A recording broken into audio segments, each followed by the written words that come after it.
Hello বন্ধুরা, শুভ দুপুরে শুভেচ্ছা রইল। তোমাদের কি সবার রান্না হয়ে গেছে? দেখো আমার এইটাই শুধু বাকি।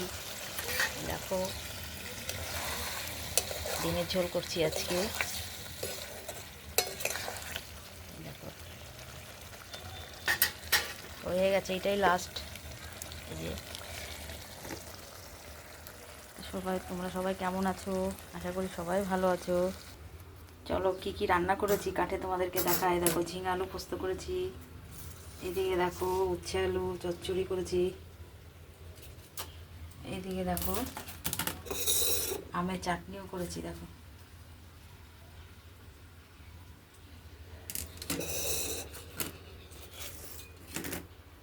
আমার ভিডিওটা যদি ভালো লাগে একটু লাইক কমেন্ট শেয়ার করবে, করে আমার পাশে থাকবে। জানি ফেসবুকটা হচ্ছে স্বার্থপরের দুনিয়া, কেউ থাকে না পাশে, বলে সবাই কিন্তু থাকে না, তবুও বলি। সবাই ভালো থেকো।